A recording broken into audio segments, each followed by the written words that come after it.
Halo semuanya, perkenalkan nama saya Nikita Sudiratni Adnyaningsih dengan NIM 2113021003 dari Prodi 2A Pendidikan Fisika. Di sini saya akan menjelaskan materi mengenai penerapan model pembelajaran Problem Based Learning atau yang disingkat PBL dalam pembelajaran fisika di era Merdeka Belajar.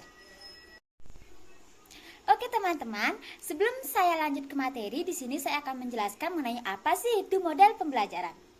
Model pembelajaran merupakan suatu pedoman atau strategi dalam pembelajaran yang membentuk kerangka konseptual dan disusun secara sistematis yang tujuannya untuk mencapai suatu tujuan pembelajaran yang diinginkan.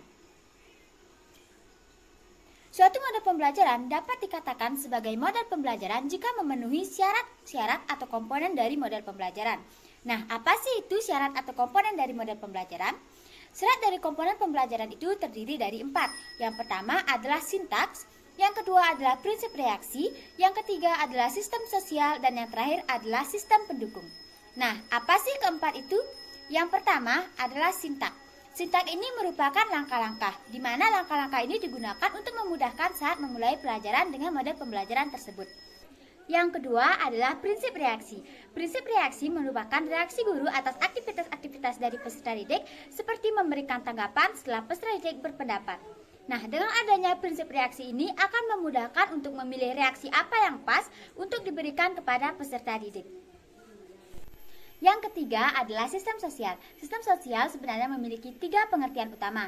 Yang pertama adalah sebagai peranan guru dan peserta didik. Yang kedua sebagai deskripsi dari hubungan otoritas guru dan peserta didik.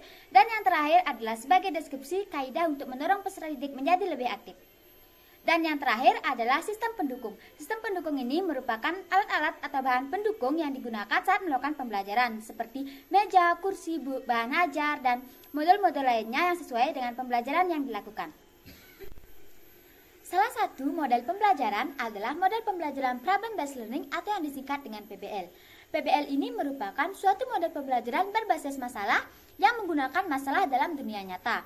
Nah, dengan adanya masalah-masalah ini, maka peserta didik akan bisa berpikir lebih kritis dan memiliki kemampuan dalam memecahkan suatu masalah. Model pembelajaran Problem Based Learning ini menggunakan teori konstruktivisme dan juga teori belajar bermakna dalam model pembelajarannya. Nah, model pembelajarannya ini juga memiliki 4 komponen. Yang pertama itu adalah sintak. Sintak merupakan langkah-langkah. Jadi, langkah-langkah dari pembelajaran Problem Based Learning ini yang pertama itu adalah orientasi atau pengenalan mengenai masalah kepada peserta didik. Yang kedua adalah mengorganisasikan peserta didik untuk menyelidiki suatu masalah yang sudah dibahas pada orientasi. Yang ketiga adalah membimbing penyelidikan kelompok. Yang keempat itu adalah mengembangkan dan juga menyajikan hasil karya dari masalah tersebut.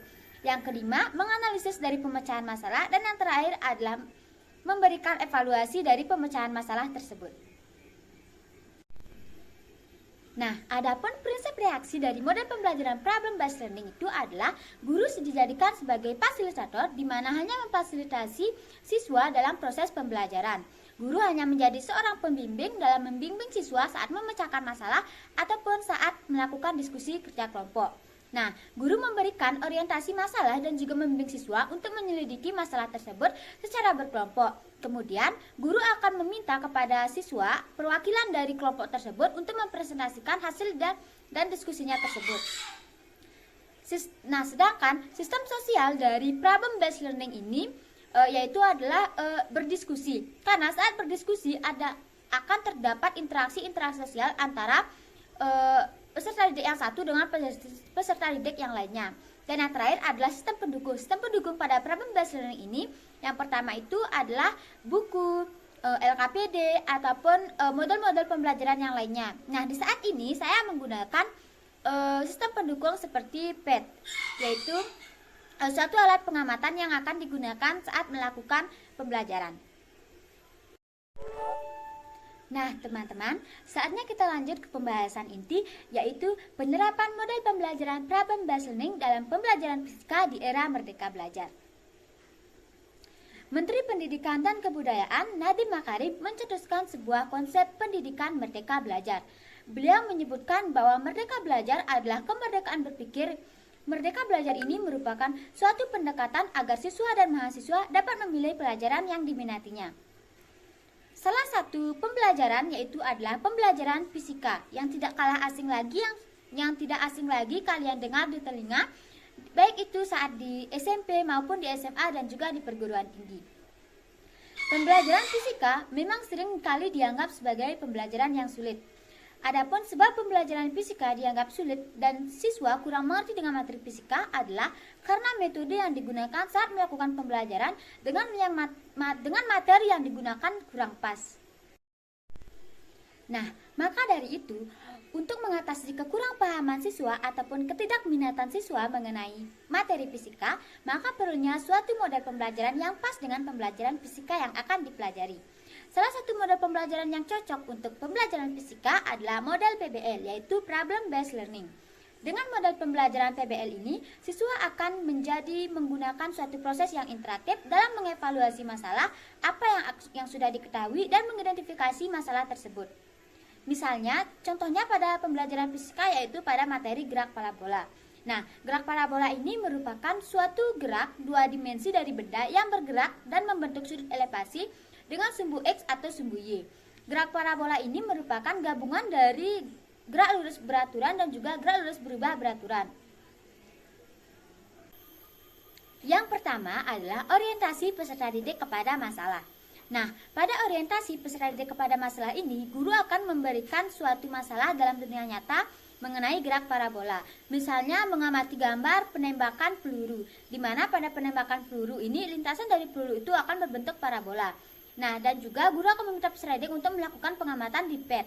PET ini merupakan suatu pengamatan online yang bisa dilakukan. Nah, bagaimana contoh PET itu bisa dilihat pada gambar ini. Nah, pada gambar di sana bisa dilihat bahwa peserta didik akan bisa mengamati dengan mudah bagaimana gerak parabola itu.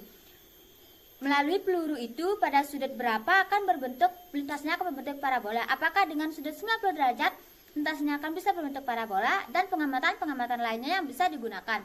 Karena dalam PET ini juga sudah lengkap.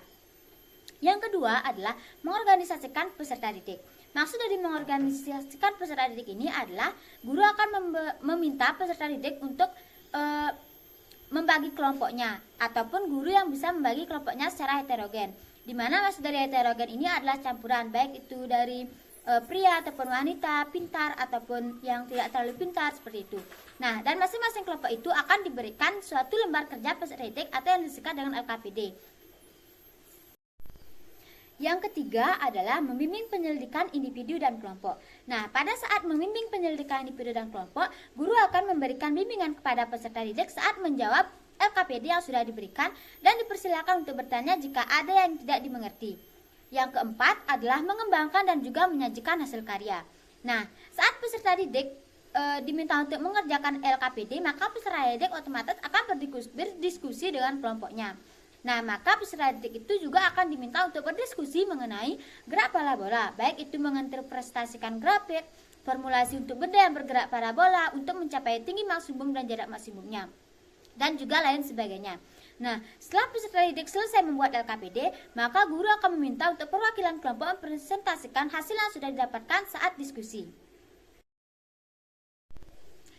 Yang terakhir adalah menganalisa dan mengevaluasi proses pemecahan masalah. Guru akan memberikan suatu evaluasi saat peserta didik melakukan pemecahan masalah ataupun saat melakukan diskusi. Nah, nantinya peserta didik juga akan guru akan membimbing peserta didik untuk membandingkan hasil yang sudah didapat itu dengan literatur yang sudah ada. Nah, jadi melalui proses kegiatan tersebut dengan model PBL, maka siswa akan lebih ingat dengan materi yang sudah diberikan dan akan menjadi lebih paham dengan materi gerak parabola tersebut, karena juga sudah ada pengamatan. Nah, karena dengan model PBL menggunakan masalah di kehidupan nyata seperti pada gerak pada lemparan peluru yang lintasannya berbentuk parabola, gerak pada poli juga yang bentuknya lintasannya itu berbentuk parabola. Maka dari itu, model pembelajaran PBL ini cocok digunakan untuk pembelajaran fisika di sekolah. Dengan PBL ini akan membantu peserta didik dalam membangun penalaran komunikasi agar peserta didik dapat bersaing di era merdeka belajar ini. Nah, apa sih kekurangan dan kelebihan dari model pembelajaran problem based learning pada pembelajaran fisika? Semua model pembelajaran pasti memiliki kelebihan dan juga kekurangan tersendiri. Nah, model pembelajaran problem learning ini juga memiliki kelebihan yang tidak kalah dari model-model pembelajaran yang lain. Nah, apa sih kelebihan dari model pembelajaran problem based learning dalam pembelajaran fisika? Yang pertama adalah peserta didik dapat mudah mengingat informasi yang sudah didapatkan karena pembelajarannya bersifat bermakna. Yang kedua, mengembangkan kemampuan berpikir kritis dalam melakukan pemecahan masalah. Yang ketiga, meningkatkan motivasi belajar dan kerjasama dalam berkelompok dan juga dalam peserta didik. Yang keempat adalah peserta didik dapat lebih meningkatkan keterampilan berkomunikasi karena dalam berkomunikasi ini diperlukan saat berdiskusi ataupun saat mengetahui ada yang tidak dimengerti. Dan yang terakhir adalah lebih mudah memahami materi gerak parabola karena sudah terdapat percobaannya dalam PET dan juga diberikan masalah-masalah sesuai dengan dunia nyata. Bukan hanya kelebihan saja yang dimiliki oleh model pembelajaran problem based learning ini, akan tetapi model pembelajaran problem based learning ini memiliki kekurangan. Nah, adapun kekurangan dari problem based learning ini adalah yang pertama, peserta didik merasa bahwa tidak bisa memecahkan masalah tersebut sehingga mereka enggan untuk mencobanya. Yang kedua adalah tanpa adanya pemahaman mengenai mengapa mereka memecahkan masalah tersebut, maka peserta didik tidak akan belajar apa yang ingin mereka pelajari. Nah, dari kekurangan-kekurangan itu dapat diatasi. Nah, bagaimana sih cara mengatasi dari kedua kekurangan tersebut? Adapun solusi dari kekurangan tersebut adalah yang pertama, memberikan motivasi kepada peserta didik untuk tidak menyerah dalam memecahkan masalah dan berusaha mencarinya serta melakukan diskusi dan kerjasama dengan kelompok, sehingga mereka tidak merasa bahwa masalah yang dihadapi tersebut susah. Yang kedua adalah memberikan pemahaman mengenai masalah yang diberikan. Misal diberikan masalah mengapa terjadi gerak parabola, maka baik teman-teman, itu saja pembahasan materi yang bisa saya sampaikan. Bila ada kesalahan kata, saya mohon maaf. Sampai jumpa.